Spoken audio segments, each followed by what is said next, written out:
Donc, soyez les bienvenus ce matin, encore une fois, c'est une joie d'être avec vous. Et ce matin, je voulais juste pouvoir vous annoncer, techniquement, la semaine passée, on a terminé la série qu'on faisait cette année, la Confession baptiste de Londres de 1689. Il y aurait eu beaucoup plus à dire, là, et on n'a pas fait toute la confession ensemble, mais pour le reste de l'année, pour l'année prochaine, on va tomber à autre chose. La semaine prochaine, déjà, on va commencer avec une mini-série qui nous prépare pour Noël, une petite série de l'Avent. Mais ce matin, on va toucher ensemble le deuxième point de l'alliance relationnelle de l'Église. Si vous vous rappelez bien, Will a prêché il y a peut-être un mois. Will n'est pas là? OK, mais peut-être un mois, un petit peu plus, là, sur le premier point de l'alliance. Et si vous êtes nouveau, que vous vous êtes joint dernièrement à l'Église, puis que vous n'êtes pas tout à fait sûr de quoi je parle quand je parle de l'alliance relationnelle, eh bien, ça désigne cette belle grosse pancarte-là au fond de la salle qui a été accrochée il y a peut-être un mois ou deux. Là.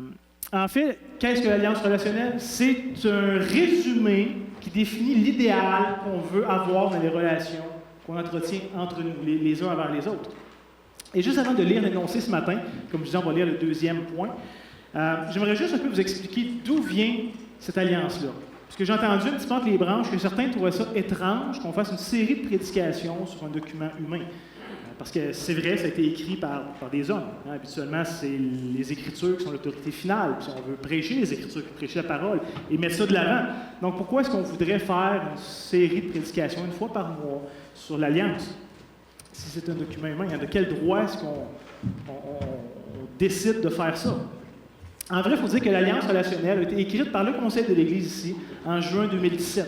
Et le but derrière l'Alliance, derrière tout ce principe-là, derrière l'exercice, c'était de synthétiser tout ce que la Bible a à dire au sujet des relations que les chrétiens sont appelés à entretenir entre eux. Donc, on a sorti à peu près tous les passages du Nouveau Testament qui traitent des relations et des liens qui nous unissent.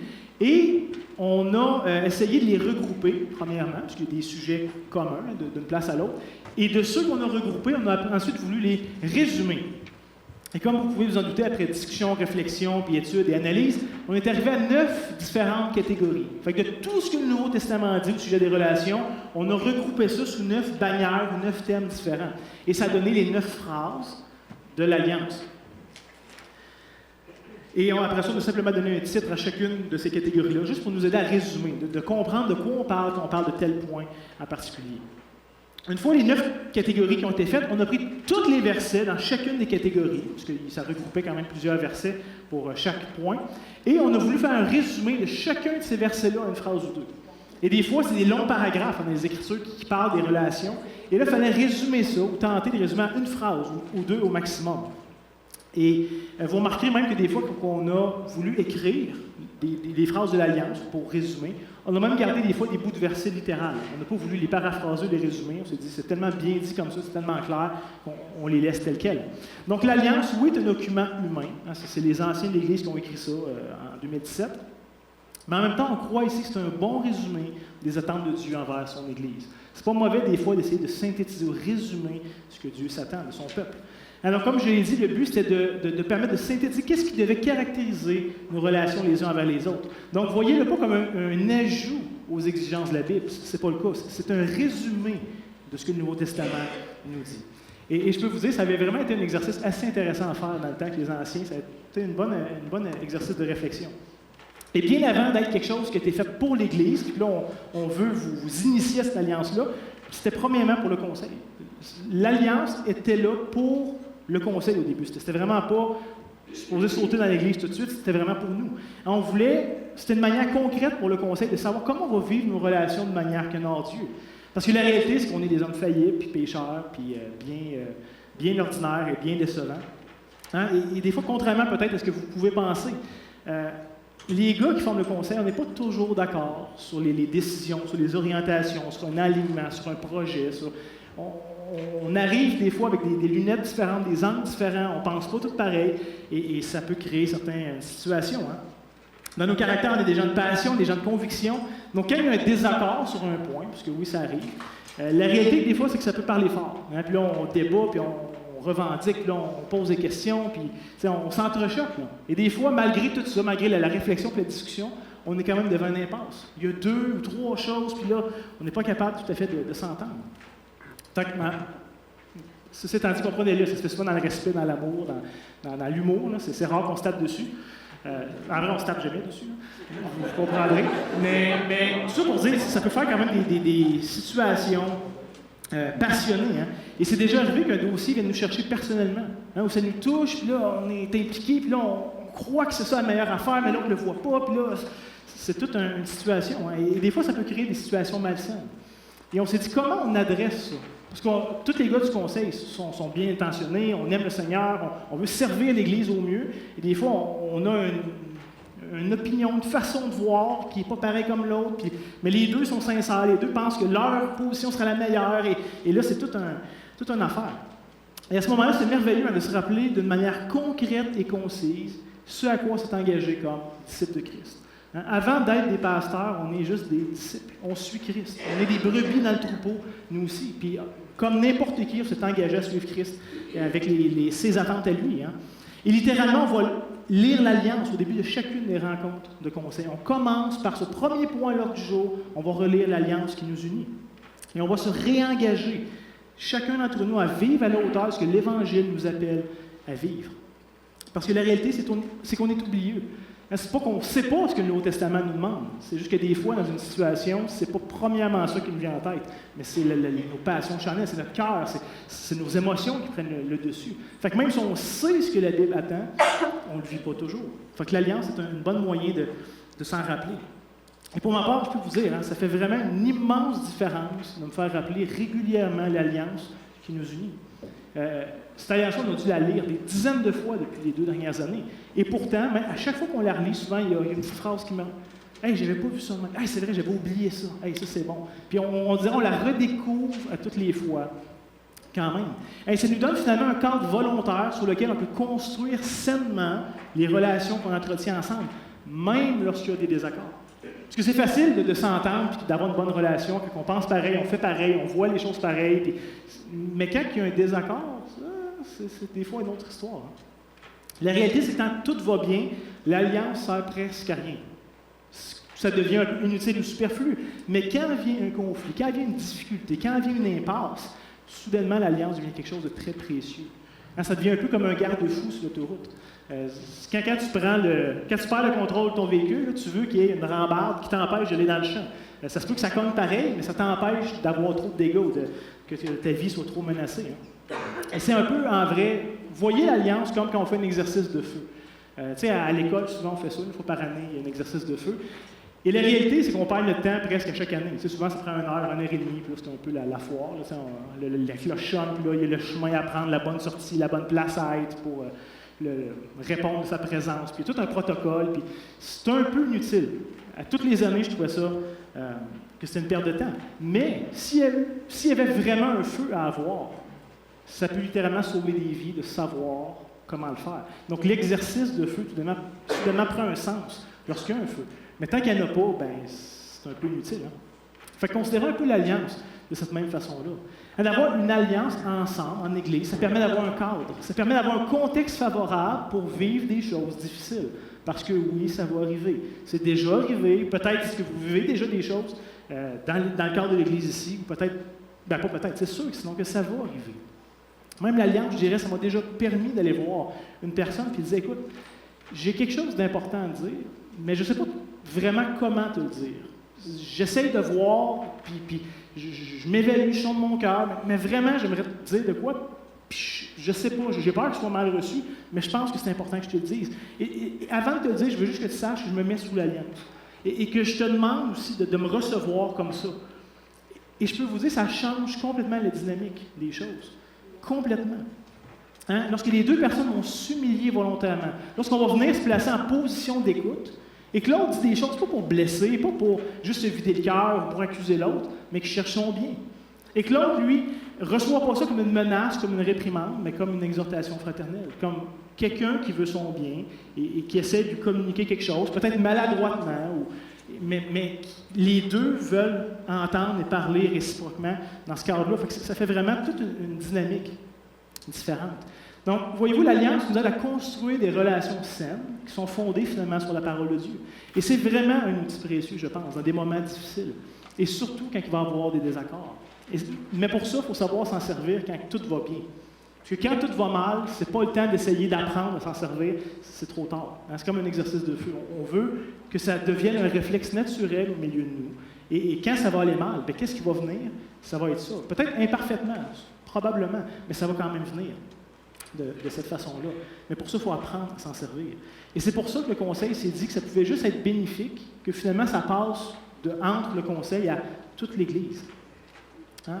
Et c'est pour ça qu'on veut pouvoir pas juste l'afficher puis commencer à la présenter dans les réunions de membres, puis un peu ce qu'on a fait, mais que ça puisse devenir quelque chose qui caractérise nos relations. On veut prêcher dessus, on veut se donner le droit de réfléchir, de s'examiner, de regarder nos propres cœurs, de comprendre, OK, c'est vrai, c'est comme ça que ça va marcher. Mon cœur me dit telle chose, mais mon cœur est rarement une mesure fiable. Je vais me fier objectivement à ce que la parole de Dieu dit. Mais par contre, il faut garder en tête que ça se fait toujours sur une base volontaire.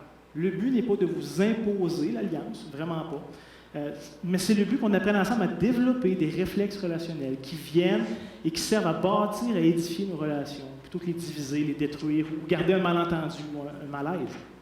Je ne peux pas vous forcer à vivre ces choses-là, mais selon l'autorité de la parole de Dieu, je vous invite vraiment à le considérer. Si vous voyez ça comme étant un résumé de la parole de Dieu, malgré que ça ne devient pas équivalent à la parole de Dieu, mais ça devrait quand même avoir un poids, un certain, quelque chose qui vous donne le goût d'adhérer à ça et de chercher à le vivre. Pas juste pour vous, pas juste pour nous, mais pour honorer Dieu. C'est ces principes, finalement, qui ont été résumés. Et en passant, ce n'est pas non plus l'idée qu'on est parfait, puis qu'on va tout parfaitement incarner ces standards-là facilement, puis que je ne suis pas en train de porter des lunettes roses. Je ne suis pas en train de dire que ça va tellement être facile, tellement agréable, tellement naturel, qu'il n'y aura plus de conflit, puis ça va bien aller. C'est pas ça. Alors, comme j'ai dit, le Nouveau Testament met la barre très haute dans les relations qu'on est appelé à entretenir. Ce n'est pas nécessairement évident.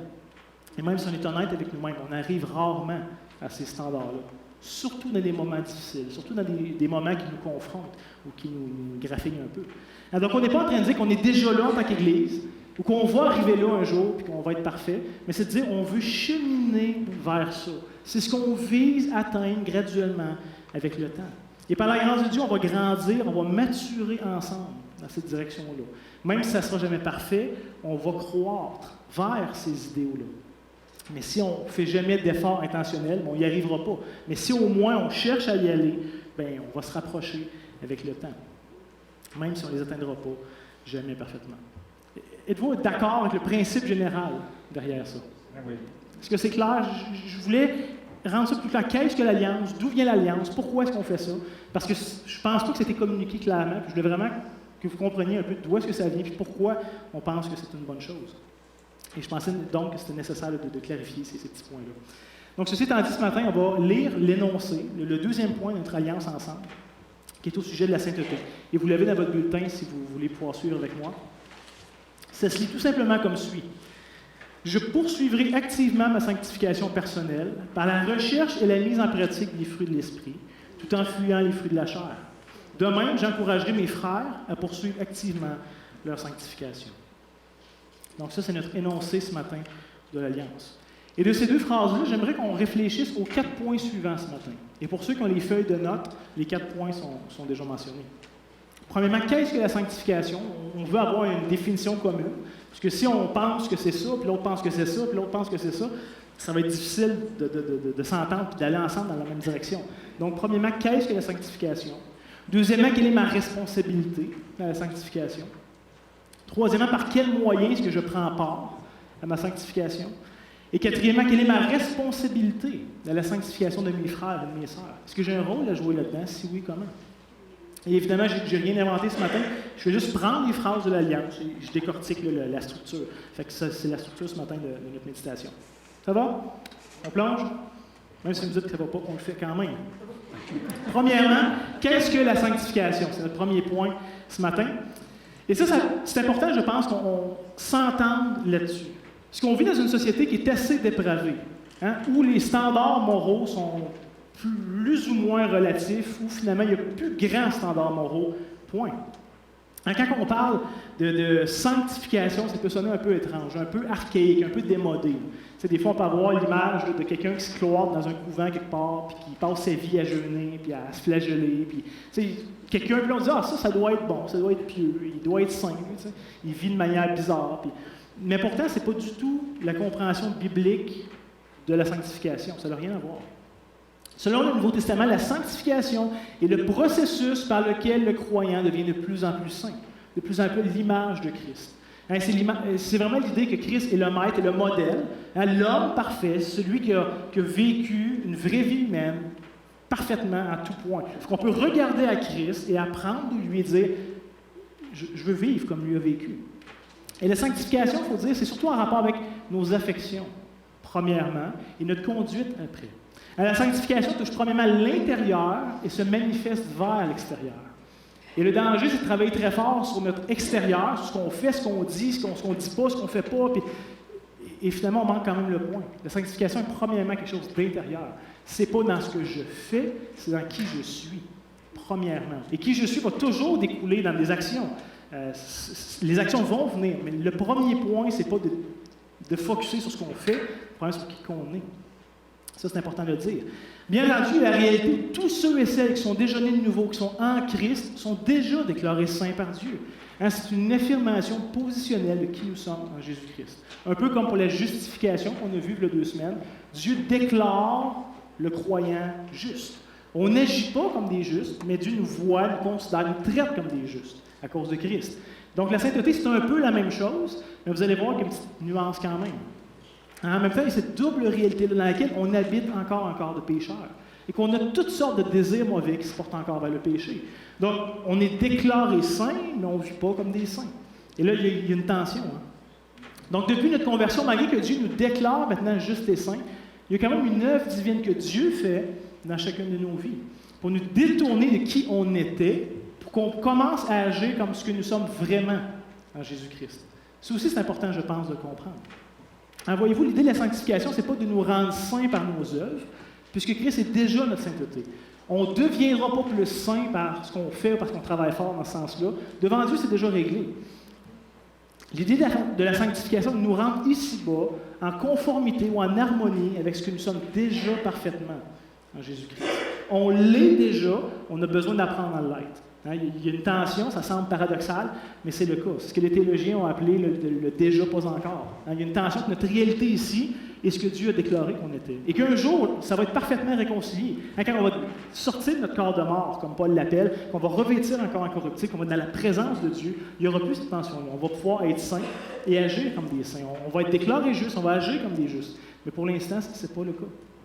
Si on lit Éphésiens chapitre 2, le verset 19, Paul va écrire « Ainsi donc, vous n'êtes plus des étrangers ni des gens du dehors, mais vous êtes des concitoyens des saints, des gens de la maison de Dieu. » Et Paul n'est pas en train de dire « Voici ce que vous serez plus tard. » Il dit « Voici ce que vous êtes déjà en Jésus-Christ. » Pierre va un peu dans la même veine en disant à 1 Pierre 2,9 « Vous, au contraire, vous êtes une race élue, un sacerdoce royal, une nation sainte. » C'est ce que nous sommes déjà en Christ. Donc l'idée de la sanctification, ce n'est pas pour qu'on devienne saint, mais au contraire, qu'on agisse de manière cohérente avec la position qu'on a déjà devant Dieu. Qu'on apprenne à vivre comme des saints, parce que c'est ce que nous sommes déjà. Dieu nous a déjà régénérés, déjà purifiés, déjà justifiés, mais on n'agit pas toujours comme tel. On a besoin d'apprendre dans cette vie, d'une manière bien imparfaite, à agir de manière cohérente avec ce que Christ a fait dans nos vies. Et d'ailleurs, ce n'est pas une œuvre qu'on fait seul. Des fois, ça peut être assez intimidant de dire « Attends, d'être saint, c'est quand même une pas pire étape. » Ça ne se fera pas tout seul. Puis là, on peut voir ça gros, puis décourageant, puis lourd. Mais pourtant, ce n'est pas une œuvre qu'on fait seul. Dieu est lui-même impliqué dans notre sanctification. C'est une œuvre qu'il fait dans la vie du croyant. Et Dieu en est le responsable. Paul va dire en Philippiens chapitre 1, verset 6, il va dire « Je suis persuadé que celui qui a commencé en vous cette bonne œuvre, de qui il parle? De Dieu. Dieu a commencé cette bonne œuvre dans la vie du croyant. Celui qui a commencé en vous cette bonne œuvre, quoi? La rendra parfaite pour le jour de Jésus-Christ. Donc, ce que Dieu a commencé et qui est en train de faire dans nos vies va l'amener à la perfection un jour. Donc, on peut vraiment se reposer dans ce sens-là. Paul va écrire aux Thessaloniciens, à la fin de sa lettre, chapitre 5, verset 23, il va dire que le Dieu de paix vous sanctifie lui-même tout entier et que toute votre être, l'esprit, l'âme et le corps soient conservés irrépréhensibles lors de l'avènement de notre Seigneur Jésus-Christ. Donc, Dieu lui-même, c'est la prière de Paul, il peut avoir une assurance, une confiance en priant ça pour les Thessaloniciens, parce que c'est vraiment l'œuvre de Dieu. Ceci étant dit, par exemple, certains pourraient entendre ça et être tentés de dire, bien là, si je suis déjà saint, si Dieu s'occupe de me sanctifier, bien, la vie est belle. Moi, je vais m'asseoir, puis je vais attendre que ça passe, puis Dieu va tout finir par bien faire. Et pourtant, ce n'est pas du tout ce que la Bible enseigne non plus. Tout ce qu'on a dit jusqu'à maintenant est vrai, mais il y a un autre côté de médaille qui a besoin d'être touché. Et c'est ça que j'aimerais qu'on regarde ce matin comme deuxième point. Lisons ensemble 2 Corinthiens, chapitre 7, le verset 1. Paul va exhorter les Corinthiens en disant « Ayant donc de telles promesses, bien-aimés, purifions-nous donc de toute souillure de la chair et de l'esprit, en achevant notre sanctification dans la crainte de Dieu. » Donc Dieu le fait responsable, mais Paul exhorte les Corinthiens à participer. Il va dire en achevant votre sanctification dans la crainte de Dieu. Fait que ce n'est pas juste notre responsabilité, ce n'est pas juste celle de Dieu, mais les deux vont de pair. On est intentionnel à aller dans le même sens que Dieu, de ce que Dieu fait dans nos vies. Paul va écrire en 1 Thessaloniciens 4,3 « Ce que Dieu veut, c'est votre sanctification. C'est que vous vous absteniez de l'impudicité. » Donc, c'est le désir de Dieu, la volonté de Dieu pour les vies du croyant, c'est quoi? Qu'on soit saint, qu'on se sanctifie. Un peu plus loin, au verset 7 et 8, il va dire « Car Dieu ne vous a pas appelé à l'impureté, mais à la sanctification. Celui donc qui rejette ses préceptes ne rejette pas un homme, mais Dieu. » Donc, Paul est en train de dire, si vous pensez que vous n'avez rien à faire, puis que tout est beau, vous pouvez mettre ça sur pilote automatique, puis ça s'en va, vous n'êtes pas en train de rejeter mon opinion de moi, Paul. Vous êtes en train de rejeter la volonté de Dieu, ce que Dieu désire pour vous et pour vos vies. On lit Hébreux, chapitre 12, verset 14, qui est un verset assez important, je pense. Il va dire, recherchez la paix avec tous et la sanctification sans laquelle personne ne verra le Seigneur. Si vous n'êtes pas convaincu encore que la sanctification est importante à la vie chrétienne, bien, ça devrait être un argument quand même de poids. Sans sanctification, personne ne va voir le Seigneur. Pierre va écrire en 1 Pierre, chapitre 1, versets 15 et 16. « Mais puisque celui qui vous a appelé est saint, vous aussi, soyez saints dans toute votre conduite, selon qu'il est écrit, vous serez saints, car je suis saint. » Donc, on sert un Dieu saint qui nous justifie, qui nous sanctifie, et on a donc besoin d'apprendre aussi à être saint. Donc, c'est une chose de savoir ce qu'est la sanctification et qu'on est appelé à être impliqué dans le processus. Mais encore, faut-il comprendre quels sont les moyens par lesquels on peut prendre part à ça. Et ça, c'est notre troisième point ce matin. Parce que le savoir, c'est quoi, puis c'est important, puis qu'on doit le faire, mais qu'on ne sait pas comment le faire, ou qu'on comprend mal la dynamique, bien, ça ne nous aide pas beaucoup. Mais encore une fois, la Bible nous vient en aide et nous équipe à comprendre, à pouvoir le faire. Comme on vient juste de voir dans le texte de 1 Thessaloniciens, chapitre 4, versets 3 à 6, Paul va dire « Ce que Dieu veut, c'est votre sanctification, c'est que vous vous absteniez de l'impudicité. » Donc ça, c'est un premier angle. C'est quoi la sanctification? C'est de s'abstenir de l'impudicité. Et là, Paul va donner encore quelques pistes de réflexion.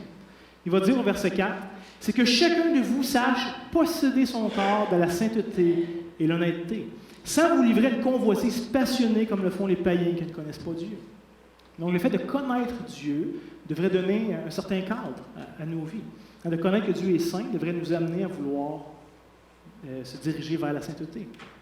Verset 6, c'est que personne n'use envers son frère de fraude, de cupidité dans les affaires, parce que le Seigneur tire vengeance de toutes ces choses, comme nous vous l'avons déjà dit et attesté. Sinon, je pense que Paul, dans le même sens, va dire avec beaucoup de clarté en Colossiens, chapitre 3, les versets 5 à 10, « Faites donc mourir les membres qui sont sur la terre. » Paul est en train de dire, mettez à mort votre chair, ici-bas. Hein? Et là, il va faire une liste de c'est quoi toutes ces choses-là de la chair. Il va dire l'impudicité, l'impureté, les passions, les mauvais désirs, la cupidité, qui est une idolâtrie. C'est à cause de toutes ces choses que la colère de Dieu vient sur les fils de la rébellion, parmi lesquels vous marchiez autrefois. Hein? Il y a un changement de vie, là, lorsque vous viviez encore dans ces péchés. Mais maintenant, renoncez à toutes ces choses. Et il revient qu'une liste à la colère, à l'animosité, à la méchanceté, à la calomnie, aux paroles déshonnêtes qui pourraient sortir de votre bouche. Ne mentez pas les uns aux autres. Vous étant dépouillés du vieil homme et de ses œuvres, ayant revêtu l'homme nouveau, qui se renouvelle dans la connaissance, son image de celui qui l'a créé. Donc, il y a un avant, il y a un après, il y a un vieil homme, un nouvel homme, une ancienne vie, une nouvelle vie. Il y a un contraste que Paul est en train de dire. Et il dit, bref, soyez en contrôle de vos corps charnels. Autrefois, quand vous étiez sans Christ, vous agissiez selon vos passions, vos désirs, vos opinions. Ça te tentait de le faire, tu le faisais. Ça te tentait pas, tu le faisais pas. Puis c'est toi, finalement, qui tenais le boss de ta vie. Paul dit, non, apprends maintenant à contrôler ton corps. Apprends à te maîtriser vers ce qui est bon et juste et sain. Hein, la sanctification consiste donc, premièrement, à rejeter le péché et à le mettre à mort dans nos vies. Hein, de tasser ces choses-là qui ne reflètent pas le caractère de Christ. Premièrement. Hein, et c'est vrai. Et je pense que c'est important de dire que la sanctification a un autre côté de la médaille. Hein, la sanctification chrétienne implique deux éléments qui doivent absolument aller de pair. Et souvent, on met l'emphase beaucoup sur un au détriment de l'autre ou vice-versa. Mais les deux doivent aller de pair. Lorsque la Bible parle de la sanctification, elle affirme d'un côté qu'on doit fuir ce qui est mauvais, ce qui est mal, comme on vient de voir que Paul le recommande. Mais la Bible dit aussi qu'on doit tendre et désirer vers ce qui est bon. Donc les deux viennent ensemble. Ainsi, je pense, ici, ce qu'on a voulu mettre clair dans la manière dont on a phrasé l'Alliance. Hein, la première phrase dit « Je poursuivrai activement ma sanctification personnelle. » Et comment? Par la recherche et la mise en pratique des fruits de l'esprit, tout en fuyant les fruits de la chair. Donc, on veut tasser ce qui est mauvais, mais ce n'est pas suffisant. On veut aussi tendre vers ce qui est bon. Les deux doivent venir ensemble. Et je pense que Paul présente bien l'équilibre entre ces deux éléments-là lorsqu'il écrit en Galates, chapitre 5, les versets 16 à 25. Il va dire « Je dis donc, marchez selon l'esprit, et vous n'accomplirez pas les désirs de la chair. Car la chair a des désirs contraires sur l'esprit, et l'esprit a des contraires sur la chair. Ils sont opposés entre eux, afin que vous ne fassiez pas ce que vous voudriez. » Donc, tu ne peux pas faire un peu des deux. Si une action qui est de l'esprit, bien, ça ne sera pas de la chair. Si tu fais cette même action dans la chair, ça ne sera pas de l'esprit. Paul dit les deux sont opposés. Tu ne peux pas comme marcher sur la ligne un peu de chaque bord. Ils sont tellement loin l'un de l'autre qu'il n'y a pas de place pour être un pied là et un pied là en même temps. Ça ne marche pas. Il va dire au verset 18, « Si vous êtes conduits par l'Esprit, vous n'êtes plus sous la loi. Or, les œuvres de la chair sont manifestes. » Et là, il revient encore avec une petite liste. Là. Il va dire, « Ce sont l'impudicité, l'impureté, la dissolution, l'idolâtrie, la magie, les inimitiés, les querelles, les jalousies, les animosités, les disputes, les divisions, les sectes, l'envie, l'ivrognerie, les excès de table et les choses semblables. Je vous dis d'avance, comme j'ai déjà dit, que ceux qui commettent de telles choses n'entreront point du royaume de Dieu. » Donc, c'est cette idée-là de fuir ce qui est mondain, ce qui est charnel, ce qui est mal. Mais, au verset 22, il va présenter de tendre vers ce qui est bien. Mais le fruit de l'esprit, c'est l'amour, la joie, la paix, la patience, la bonté, la bénignité, la fidélité, la douceur, la tempérance. La loi n'est pas contre ces choses. Ceux qui sont à Jésus-Christ ont crucifié la chair avec ses passions et ses désirs. Si nous vivons par l'esprit, marchons aussi par l'esprit. Donc ça, c'est l'exhortation, ce que Paul donnait aux Galates. Fait que c'est pas juste l'idée populaire de faire les bonnes choses. Des fois, la sainteté, c'est de dire, mais je vais faire les bonnes choses. Oui, c'est vrai. Mais comme on a vu, le chrétien doit intentionnellement être en train de mettre en mort, de fuir ce qui est charnel.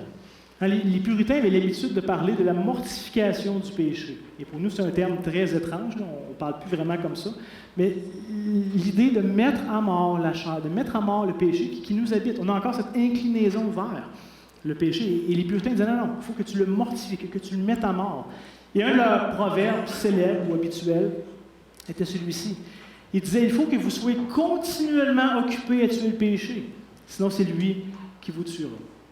Et là, on peut écouter ça aujourd'hui et dire, hey, il allait un peu fort, c'est un peu exagéré. C'est peut-être bon pour eux, mais on n'est plus vraiment rendu là aujourd'hui. Mais pourtant, il faisait juste rephraser un principe biblique présent dans le Nouveau Testament. On l'a déjà vu dans les versets précédents. On peut aussi le voir en Romains, chapitre 8, et verset 13, où on lit « Si vous vivez selon la chair, vous mourrez. Mais si par l'Esprit vous faites mourir les actions du corps, si vous mettez à mort, vous vivrez. » Fait que c'est un principe simple des Écritures. Ça peut avoir été écrit de manière un peu dramatique. Les puritains savaient comment être un peu dramatique, mais le principe vient quand même des Écritures. Donc, voyez-vous, c'est donc l'idée que le chrétien cherche à imiter Jésus-Christ dans sa vie de tous les jours. C'est pas juste dans les grosses affaires de notre vie qu'on devrait rechercher la sainteté, puis prendre des bons choix, puis c'est dans les détails. Encore une fois, Jésus-Christ est notre modèle. Il n'y a pas un moment dans sa vie d'homme ordinaire qui a vécu dans un temps ordinaire, puis qui a vécu d'une manière ordinaire. Dans toute sa vie, Il a recherché la sainteté, il a recherché à honorer son Père. Et c'est notre modèle dans ce sens-là. Mais non pas juste de l'extérieur comme un hypocrite. Hein, je vous rappelle. Un hypocrite sait dire et faire les bonnes choses. Il sait quoi pas dire et quoi pas faire. C'est pas ça. Je vous rappelle, c'est premièrement une disposition de cœur. Le chrétien, c'est celui qui est renouvelé de l'intérieur par le travail du Saint-Esprit, qui est appelé à être renouvelé à son intelligence, hein, et qui cherche finalement à se conformer à Dieu de tout son cœur.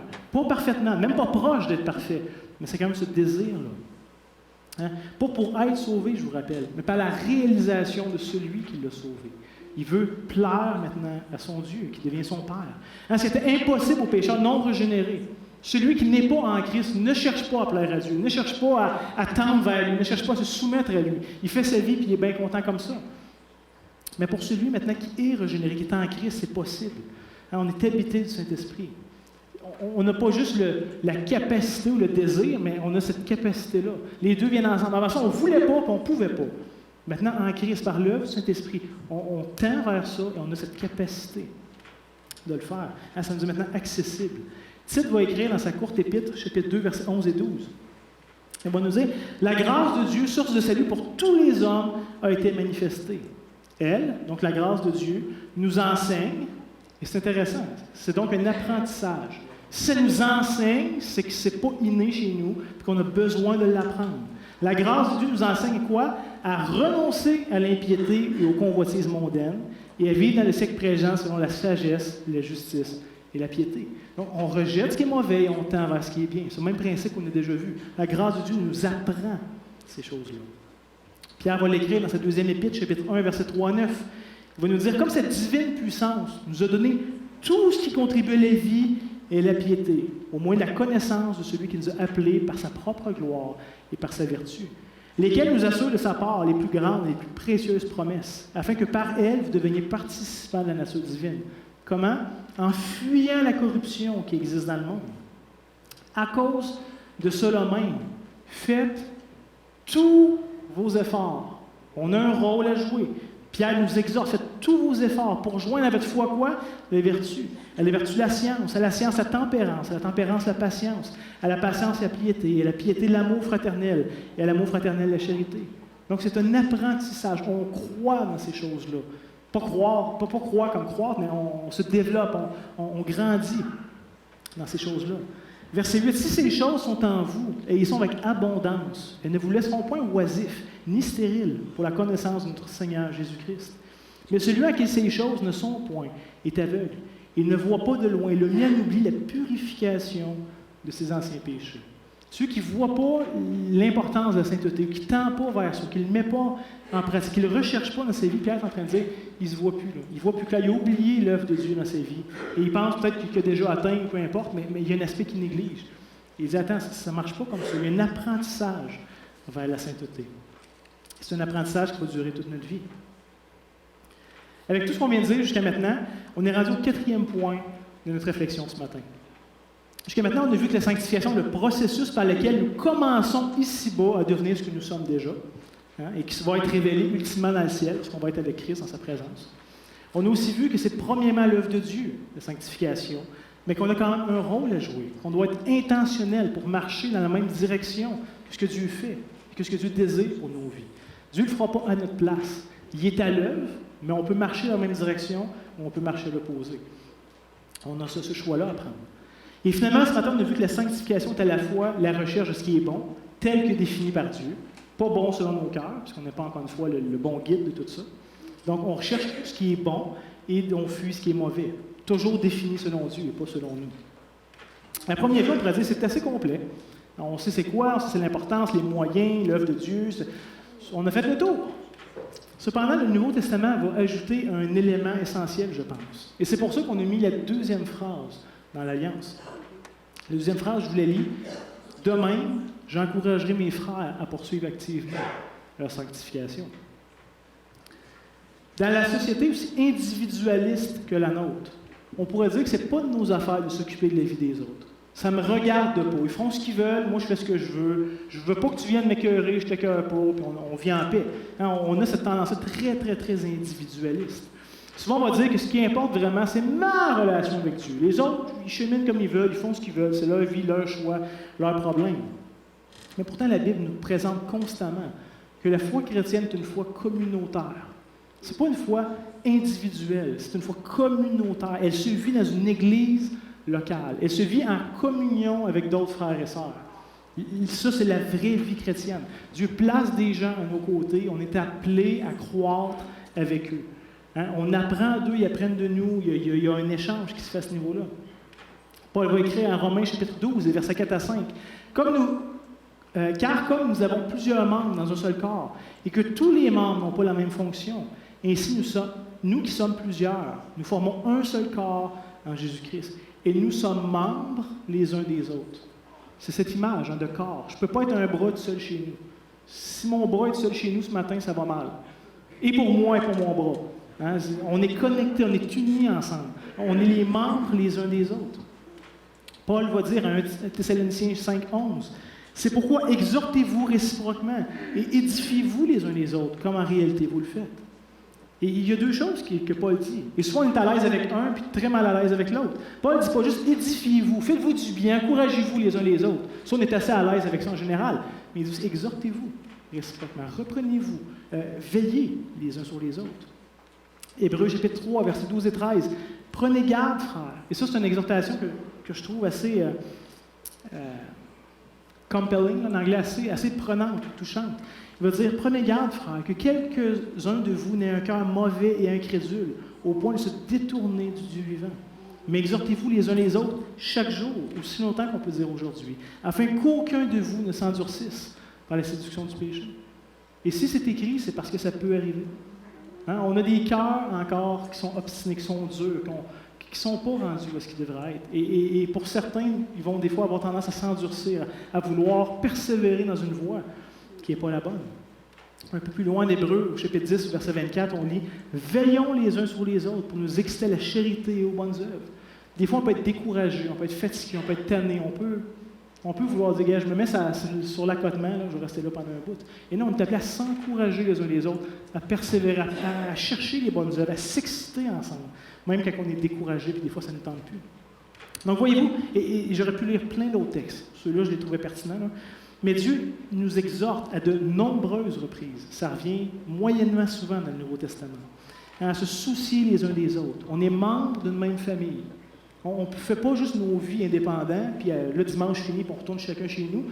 Ben oui, on va faire ça, mais il y a quand même une réalité plus grande que ça. Je n'ai pas le droit de faire ma vie indépendamment de vous. Le Nouveau Testament me dit que je n'ai pas le droit de faire ma vie indépendamment de vous. Au contraire, je suis exhorté à considérer, à chercher le meilleur pour chacun d'entre vous. Quand on l'a lu, on est membres les uns des autres. L'image est bonne. Hein? Et j'ai un souci de vous, pas juste au niveau de vos besoins physiques ou émotionnels, mais de vos âmes. On chemine ensemble dans cette course-là pour atteindre Christ. Et je vous dis, des fois, c'est dur à faire. C'est jamais le fun d'aller reprendre négativement, de vouloir dresser des choses un peu plates dans la vie des autres. Je ne connais pas personne qui a du fun à faire ça. C'est tellement contre-culturel, parce que notre société ne nous encourage pas à faire ça, et c'est même contre-intuitif pour chacun d'entre nous jusqu'à un certain point. Nos cœurs n'aiment pas ça. Ça ne tente pas de le faire, mais c'est quand même pas moins ce que Dieu s'attend de son peuple. À maintes et maintes reprises, il rappelle. Et s'il y a autant d'emphase, autant d'exhortation, je pense que c'est parce que c'est peut-être pas si naturel pour nous de le faire, mais Dieu veut vraiment qu'on comprenne, qu'on a un rôle dans ce sens-là. C'est important de réaliser que la sanctification à laquelle Dieu appelle son peuple n'est pas une course. Ce n'est pas uniquement moi qui dois courir personnellement. Mon but, ce n'est pas d'arriver le premier. Hein, dans une société très individualiste, mon but, si j'ai une course à courir, je veux arriver le premier, je veux faire mes affaires, dérange-moi pas. Mais le but, c'est qu'on arrive tous ensemble à la fin. Dieu veut que son peuple chemine ensemble, en s'assurant que personne ne soit découragé en chemin, que personne fasse fausse route, que personne ne soit plus capable de se relever parce qu'il est tombé dans la course. Le but, c'est qu'on arrive tous ensemble. Et que si quelqu'un ne finit pas la course, que ce soit uniquement à cause de son choix personnel, uniquement parce que lui a volontairement refusé toute aide pour continuer d'avancer, qu'il a voulu volontairement, malgré tous nos efforts, toutes nos supplications, tout notre désir, qu'il a voulu prendre le mauvais chemin. en pensant peut-être que c'est un raccourci, qui a voulu rester à terre pour avoir tombé, qui a voulu être, peu importe, puis qui ne sera pas avec nous. Mais c'est uniquement par son choix personnel et pas parce qu'on n'a pas tout fait pour l'amener avec nous.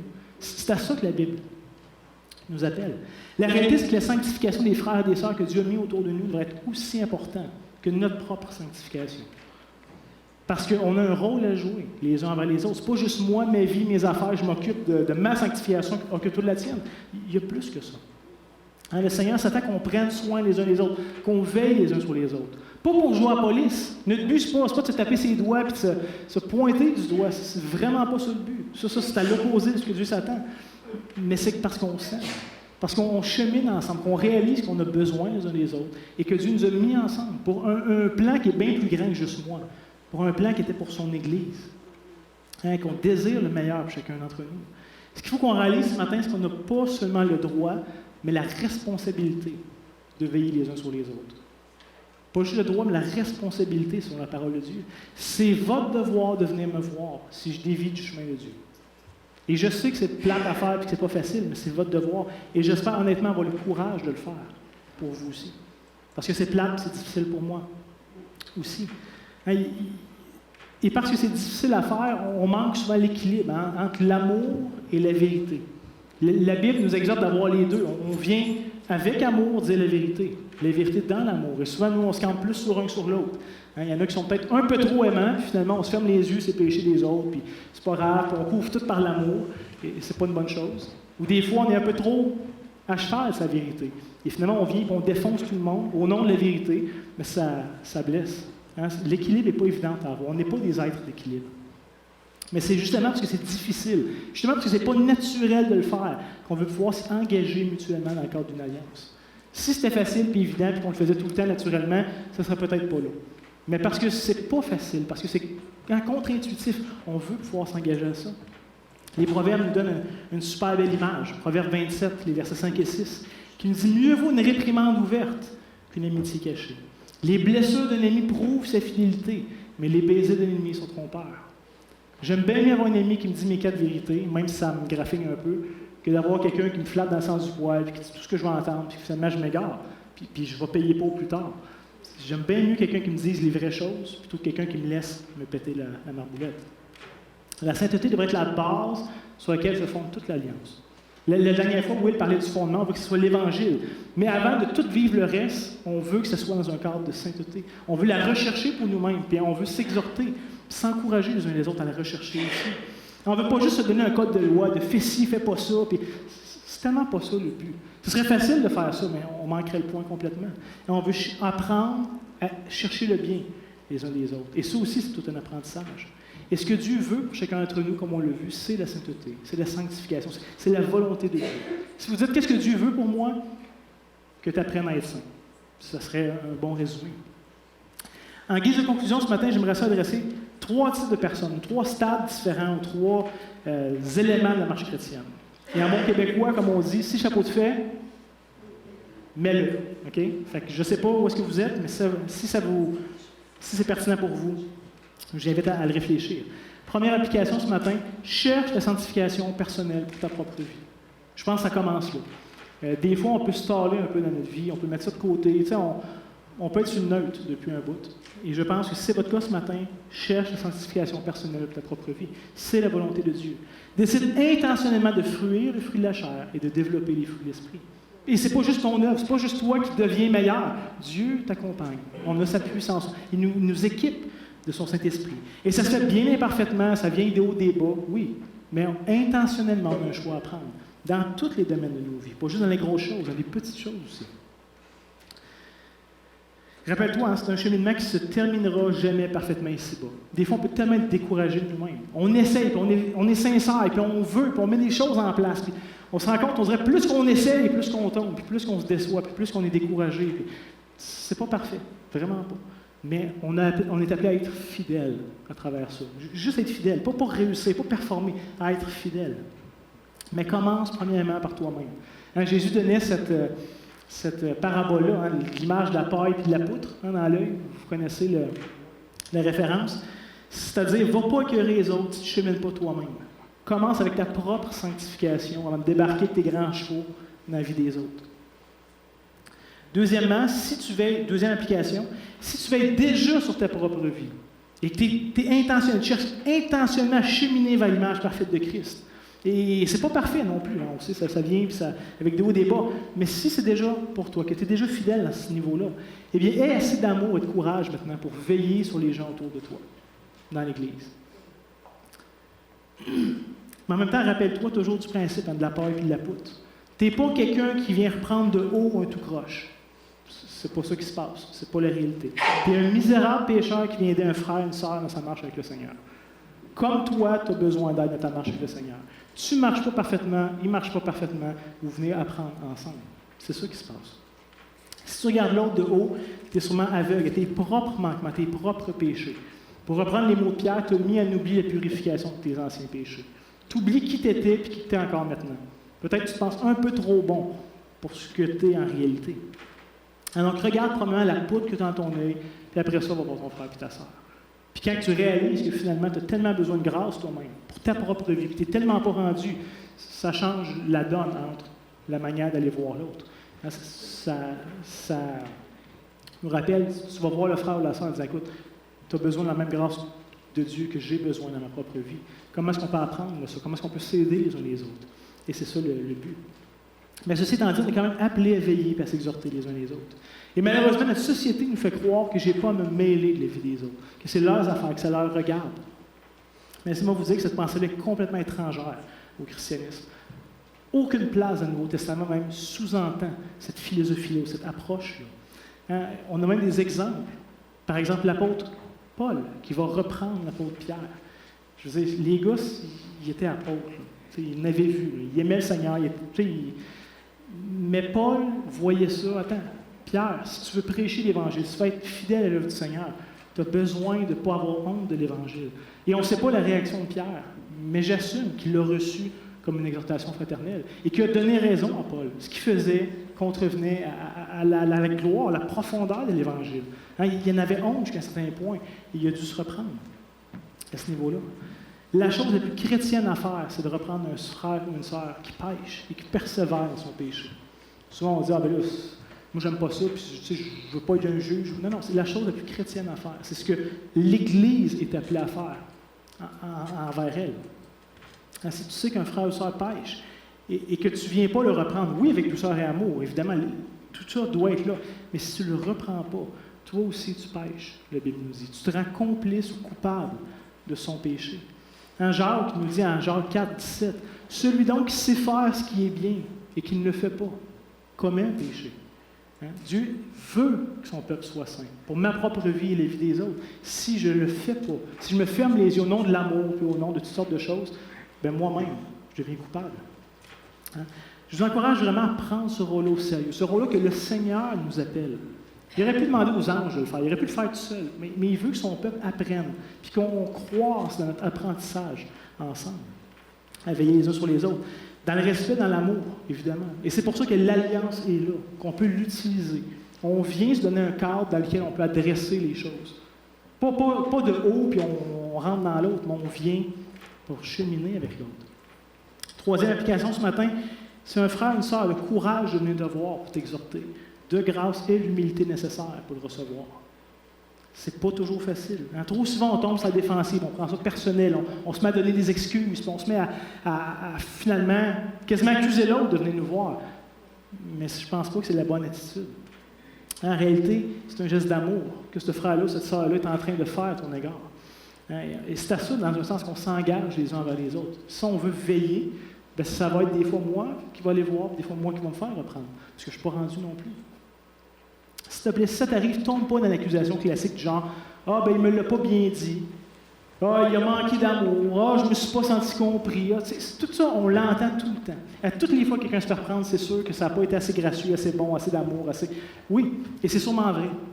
Okay? On est des humains décevants, on est des humains faibles, infaillibles, imparfaits. C'est sûr qu'on peut toujours manifester plus d'amour, plus de grâce, plus de... Oui, c'est vrai. Mais la chose importante dans tout ça, c'est qu'est-ce que tu peux apprendre de l'exhortation qui t'est faite. Même si ça n'a pas été aussi bien dit que ça aurait pu être dit, même si ça a été un peu gauche ou peu importe, qu'est-ce que tu peux apprendre? Est-ce qu'il y a un fondement de vérité dans tout ça avec lequel tu devrais aller devant le Seigneur et régler ça? Ce matin, je suis convaincu que vous êtes au moins dans une des 3 catégories. Peut-être même dans plusieurs.